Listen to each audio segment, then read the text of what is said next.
Welcome back from the break. میں آپ کو ایک بات بتا دوں کہ جو میں نے کلپ دکھایا تھا خاص طور پہ محمد مالک صاحب آپ کی طرف میں آ رہا ہوں تو آپ کو میں بتانا چاہوں گا اس میں ایک بڑی خاص بات تھی.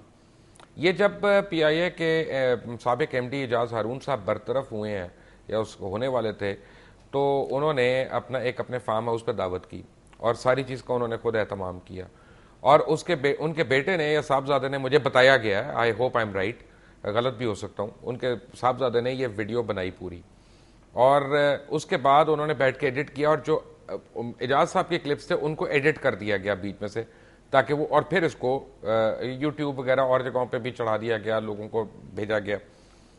مجھے یہ لگ رہا ہے کہ یہ ایکچولی ایک کلپ کی کہانی جو ہے پورے پاکستان کا المیہ ہے کہ پاکستان کو جب بھی نقصان ہوا ہے امریکہ, روس, انڈیا, ان سے اتنا نہیں ہوا جتنا وہ کہتے ہیں نا گھر کو آگ لگی گھر کے چراغ سے, یعنی ہم نے خود اپنے ملک کو زیادہ نقصانات پہنچائے ہیں.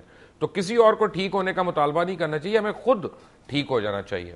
دیکھیں یہ جو کلپس ہیں ویسے فرینکلی 8-10 بابے خوش ہو رہے ہیں ان کا مسئلہ ہے, that's not really my concern. پتہ نہیں شادی ہے, دعوت ہے, جو بھی ہے, سیریسلی میرا اس میں میں آپ کی ڈیفینیشن سے اگری نہیں کرتا کہ سمپٹومیٹک ہے پاکستان کا. ہمارا مسئلہ پہلے بات ہو رہی تھی کرپشن کی, میرے خیال میں ہمارا مسئلہ اس ملک میں سب سے بڑا کرپشن کا نہیں ہے. کرپشن سوسائٹیز میں ہوتی ہیں, سسٹمز میں ہوتی ہیں اور برداشت کر لیتی ہیں. ہمارا یہاں پہ کیپیسٹی کرائسس ہے, اہلیت کا مسئلہ ہے. ہمارے ہر محکمے میں ہر جگہ پہ کمپٹنس کا مسئلہ ہے اور یہ ہمارا اصل نقصان ہے. دیکھو اگر آپ پہلے بات کر رہے تھے, اس وقت ہمارے ملک میں کتنا کرائسس ہے فارن پالیسی کا.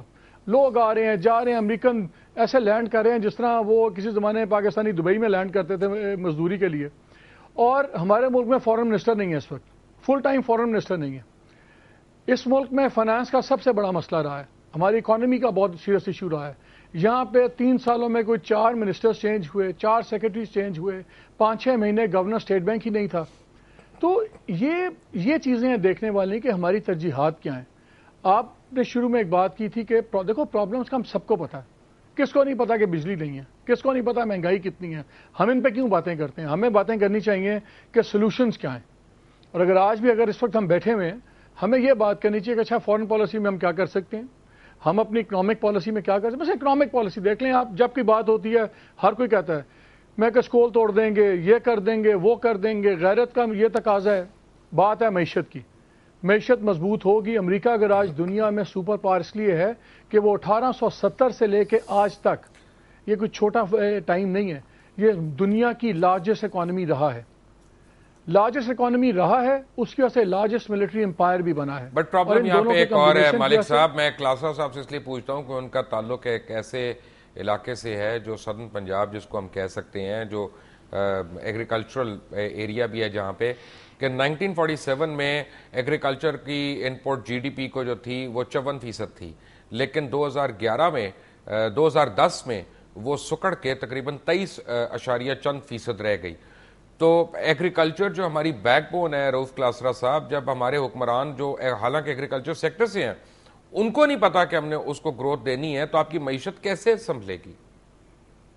یہ بڑا آپ نے اچھا سوال کیا, اور مجھے خوشی اس وجہ سے ہو رہی ہے کہ ہمارا جو پاکستان کا اربن بیسڈ میڈیا ہے, آل دو مطلب ہمارے آپ کہہ سکتے ہیں لنکس تو ہیں اس میں رورل ایریاز میں, لیکن یہ اتنے امپورٹنٹ ایشو کو سمجھتے نہیں ہے کہ پاکستان کی جو رورل اکانومی ہے, آپ کی اربن اکانومی, اس کا کتنا گہرا لنک ہے کہ آپ کا کسان جو ہے وہ تھوڑا سا خوشحال ہو, اس کے پاس کچھ پیسہ ہو. آپ کو ایک چھوٹی سی مثال دوں جو آپ نے بات کی کہ کیسے اس کے ساتھ ڈیزاسٹرس اس کے امپیکٹ ہوئے ہیں جو ہمارے اسلام آباد میں پالیسی میکر بیٹھے تھے.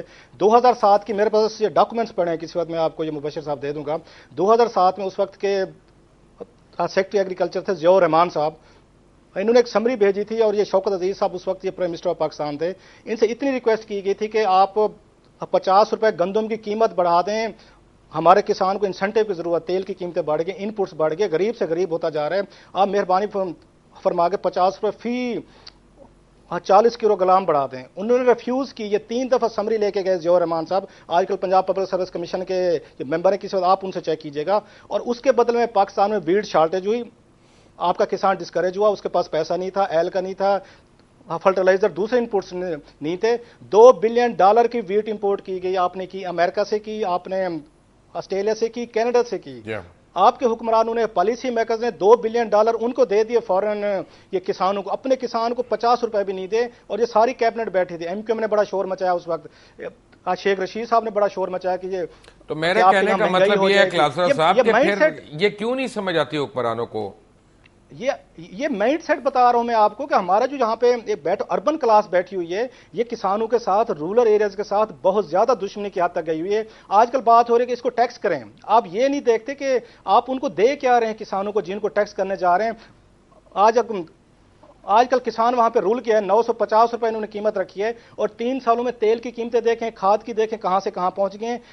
آپ نے اس کی گندم کے سپورٹ پرائس نہیں بڑھائی, اس وقت ویٹ کریش ہوئی ہے, اور میرا خیال $600-700 سے زیادہ کو لینے کو تیار نہیں ہے. اس سے اربوں روپے کا نقصان ہو رہا ہے کسانوں کا کہ جو رائٹ. میں آتا ہوں اس پہ, بٹ میرا سوال یہی تھا کہ اپنا ہم اس کو کیسے گورنمنٹ کو کنونس کریں یا گورنمنٹ کو سمجھائیں. اصل میں ذرا سا میں شامی صاحب ڈائیورسیفائی کر رہا ہوں, اور وہ یہ ہے کہ مالک صاحب نے کہا معیشت. میں کچھ لوگوں کا یہ خیال ہے کہ جب تک دہشت گردی کی لہر کم نہیں ہوتی تو معیشت جو ہے کسی بھی طرح امپروو نہیں ہو سکتی, کیونکہ ہر چیز اس سے لنکڈ ہے. کہنے کا مطلب ہے کہ آپ کو ایک قسم سے یہ بن لادن والے ایشو کے بعد گاڈ گیون اپرچونٹی ملی ہے کہ آپ علاقہ غیر کو علاقہ غیر کہنا چھوڑ دیں, اس کو پاکستان کا ایک صوبہ شمار کر کے اپنی قانون سازی میں یا ترامیم جو آپ کو کرنی ہے ان کو آپ کریں, اور وہاں پہ ایک ریٹ آف دا گورنمنٹ جو ہے جو پراپر انفراسٹرکچر کے ساتھ اس کو امپلیمنٹ کریں. ہم ابھی تک پروٹوکول کے لیے پولیس والوں کو بھرتی کرتے جا رہے ہیں, لیکن دہشت گردی کے خاتمے کے لیے تو ہم نے کچھ نہیں کیا. مبشر صاحب اگر آپ مجھے اجازت دیں تو میں آتا ہوں اس طرف, مگر آپ نے جو پہلے بات چھیڑی تھی نا, آپ مجھے بتائیں کہ جو پاکستان بنا ہے تو ہماری جی ڈی پی تھی کتنی؟ بات تو پرسنٹیج کی ہو رہی ہے نا, نہیں تھی کتنی؟ پرسنٹیج ہو رہی ہے. نہیں, $1 ارب بھی نہیں ہوگی. آج پاکستان کی جی ڈی پی $150 ارب کی ہے. مجھے یاد ہے 50s میں چھوٹا سا تھا میں, اس وقت جناب پاکستان کی آبادی اس خطے کی 3 کروڑ کی تھی, اور 3 کروڑ کی گندم ہم پیدا نہیں کرتے تھے.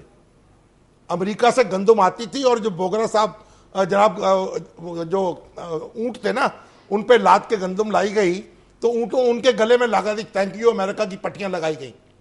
آج پاکستان 18 کروڑ آدمیوں کی گندم پیدا کرتا ہے اور خود کفیل ہے اس میں.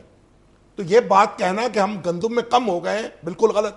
اور ابھی کلاسرا صاحب جو فرما رہے تھے یہ بات اپنی جگہ, ہم میرے بھی عزیزوں اقارب جو ایگریکلچر میں ہیں, یہ بات غلط ہے کہ آج جو یہ ٹھیک ہے کہ اس وقت گندم کی خرید نہیں ہو رہی, لیکن اس وقت جو کسان ہے یہ خوشحال ہوا ہے, اور جو قیمت اس کو مل رہی ہے وہ کم قیمت نہیں ہے. شامی صاحب بات پتہ ہے کیا, 60 سال سے کسان بدحال تو ہے نا, بالکل آپ کو نہیں, ایک سیزن نظر آ رہا ہے, ایک فیزز میں نے تو دیکھا ہے کسان کو زمینیں بیچ بیچ کے گزارا کرتا ہے. سر بالکل غلط بات ہے. یہ بڑے بڑے جاگیردار ہیں, وڈیرے ہیں جو کام نہیں کرتے, اپنی زمینوں پہ کام نہیں کرتے, یہ زمینیں بیچتے ہیں. عام آدمی جو ہے وہ بیچارہ زمینیں کہاں بیچتا ہے. تو پاکستان کا تو المیہ یہ, ابھی جب ایگریکلچر انکم ٹیکس کی بات ہوئی تو بھئی ایگریکلچر انکم ٹیکس وہ ہے جو بڑے بڑے ذمہ داروں پر. شامی صاحب مجھے ایک بات سمجھا دیں, قطع کلامی ہو رہی ہے. کھاد آپ اپنی قیمت پہ دیتے ہیں, ڈی پی آپ اپنی قیمت پہ دیتے ہیں, پیسٹیسائیڈ اپنی قیمت پہ دیتے ہیں, بجلی اپنی قیمت پہ دیتے ہیں, پانی اپنی قیمت پہ دیتے ہیں, ٹیوب ویل کا پٹا اپنی قیمت پہ ڈالتے ہیں, اور جب گندم لگتی ہے تو اس کی بھی قیمت کا تعین آپ ہی کر دیتے ہیں. تو قیمت تو پھر فری مارکیٹ اکانومی کر دینا, اس کو اپنا تعین کرنے دے, وہ ایکسپورٹ کرے باہر. اگر قیمت تعین نہ کریں تو قیمت ہی نہ ملے ان کو. حکومت قیمت تعین کرتی ہے. سر یہ تو آپ ایک سال کی بات کر رہے ہیں, کہتے ہیں اس کو. شامی صاحب آپ ایک سال سے یہ بات کر رہے ہیں, سپورٹ پرائس اس سے پہلے جو سپورٹ پرائس تھی وہ تو بڑی انکمپیٹیبل تھی. میری گزارش یہ ہے کہ اس وقت اگر یہ کہنا کہ گندم کی قیمت جو ہے, اصل بات یہ کہ ہماری پیداوار فی ایکڑ بڑھانے کی ضرورت ہے. کچھ کہنا چاہ رہے ہیں بیچ میں جی. میں اس پہ تھوڑی سی ایک اگر کوئک انٹرونشن کرنا چاہ رہا تھا, مجھے مبشر صاحب اجازت دیں اگر. جی بسم اللہ.